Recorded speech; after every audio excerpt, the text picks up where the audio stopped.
चुनावों के दौरान इंडी गठबंधन कितना मजबूत है ये देखने को मिला। समाजवादी पार्टी और कांग्रेस के बीच शुरू हुई जंग अभी भी चालू है और न जाने कब थमेगी। सपा प्रमुख ने तमाम बार कांग्रेस पर निशाना साधा, कांग्रेस की तरफ से भी प्रतिवार दिखा। एमपी में सीटों को लेकर कांग्रेस और समाजवादी पार्टी के बीच घमासान देखने को मिला। इंडिया गठबंधन का हिस्सा होने के बावजूद दोनों पार्टियों ने कई सीटों पर अपने अपने उम्मीदवार उतार दिए, जिसके नतीजे भी सामने आ गए हैं। अब नतीजों के बाद इंडी गठबंधन का भविष्य क्या होगा ये हम आपको बताएंगे। नमस्कार जी, मुझे कहते हैं नामिका पांडे और आप इस वक्त देख रहे हैं वीके न्यूज उत्तर प्रदेश। रविवार को 4 राज्यों के नतीजे जारी किए गए हैं। लोकसभा का सेमीफाइनल बताए जाने वाले इन चुनावों में बीजेपी ने शानदार प्रदर्शन किया है। बीजेपी ने मध्य प्रदेश, राजस्थान और छत्तीसगढ़ में कांग्रेस को करारी शिकस्त देकर हिंदी बेल्ट में अपने मजबूत हाथ कर लिए हैं। वहीं राजस्थान और छत्तीसगढ़ में शिकस्त मिलने के बीच कांग्रेस ने तेलंगाना में सत्तारूढ़ भारत राष्ट्र समिति बीआरएस से सत्ता लेकर अपने नाम कर ली है। अब इन नतीजों का यूपी की सियासत पर क्या असर पड़ेगा और इंडी गठबंधन का भविष्य कैसा होगा, इन नतीजों ने इन चर्चाओं का बाजार गर्म कर दिया है। विधानसभा चुनावों में इंडी गठबंधन के घटक दलों के बीच मतभेद भी खुलकर सामने आए थे। कांग्रेस को जहां करारी हार मिली, वहीं सपा के हाथ तो मानो कुछ भी नहीं लगा, उनकी जमानत जब्त हो गई। हालांकि इंडी गठबंधन की पार्टी राष्ट्रीय लोकदल ने अच्छा प्रदर्शन किया। कांग्रेस ने रालोद को राजस्थान में एक ही सीट दी थी और वहां पार्टी ने शानदार जीत हासिल की है। इन सब के बीच बसपा का प्रदर्शन सबसे ज्यादा बेहतर रहा। बसपा ने अपने दम पर चुनाव लड़ा था और उसे लगभग सभी राज्यों में थोड़ी बहुत सफलता मिली है।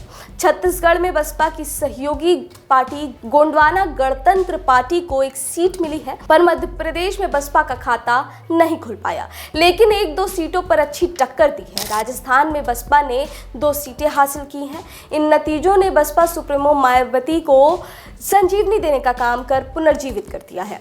कांग्रेस की हार के बाद अब सपा नेता और आक्रामक होते नजर आ रहे हैं और कह रहे हैं कि यूपी में कांग्रेस केवल 2 सीटों वाली पार्टी होगी। सपा प्रवक्ता फखरुल हसन चांद ने यूपी तक से बातचीत में कहा, हमारा लक्ष्य बीजेपी को हटाना था, लेकिन इन चुनावों में हमें लगा कि कांग्रेस का मकसद क्षेत्रीय दलों को खत्म करना था। इंडी गठबंधन बनाते वक्त ये बात हुई थी कि विधानसभा चुनाव में मिलकर हम लड़ेंगे, लेकिन चुनाव में पता चला कि गठबंधन तो लोकसभा के लिए है। इसके अलावा कमलनाथ का अखिलेश यादव को लेकर दिया गया बयान आपत्तिजनक था। इस बात को लेकर सपा के कार्यकर्ताओं में अभी भी गुस्सा है।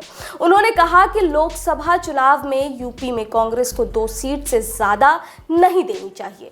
कांग्रेस को सीट देना बीजेपी की मदद करना होगा। सपा ऐसा काम नहीं करेगी। कांग्रेस हिंदी बेल्ट में कहीं नहीं है, ना ही ये हिंदी बेल्ट की कोई पार्टी है। कांग्रेस की गुटबाजी भी हार का कारण है। कांग्रेस को अहंकार ले डूबा। क्षेत्रीय दल मेहनत कर रहे हैं और कांग्रेस उनकी मेहनत पर पानी फेरने का काम कर रही है। कांग्रेस अब केवल साउथ की पार्टी रह गई है। एमपी में हमारी जो हैसियत थी, हम उसके हिसाब से सीट मांग रहे थे, जो उन्होंने नहीं दी। अब कांग्रेस की यूपी में जो हैसियत है, उसी के अनुसार सीट दी जाएगी। आरएलडी नेता अनिल दुबे ने कहा, रालोद को कांग्रेस ने केवल 1 सीट दी और हमने वहां जीत हासिल की। हालांकि हम ज़्यादा सीटें मिलने की उम्मीद कर रहे थे, लेकिन हमें 1 ही सीट दी गई।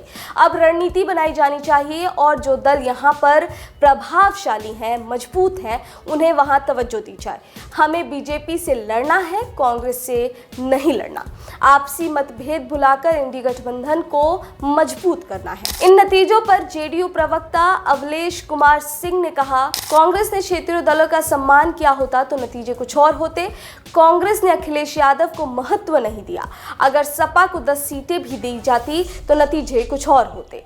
कांग्रेस को सभी क्षेत्रीय दलों को साथ लेकर चलना चाहिए, ये कांग्रेस भूल गई है। उन्होंने कर्नाटक चुनाव जीतने के बाद क्षेत्रीय दलों का सम्मान नहीं किया।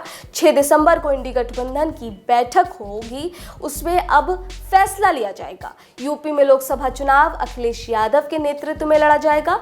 यहाँ कांग्रेस का जनाधार नहीं है, वे केवल 2-4 सीटों पर चुनाव लड़ सकते हैं। फिलहाल आपको क्या लगता है, कांग्रेस 2-4 सीटों लायक ही है उत्तर प्रदेश में?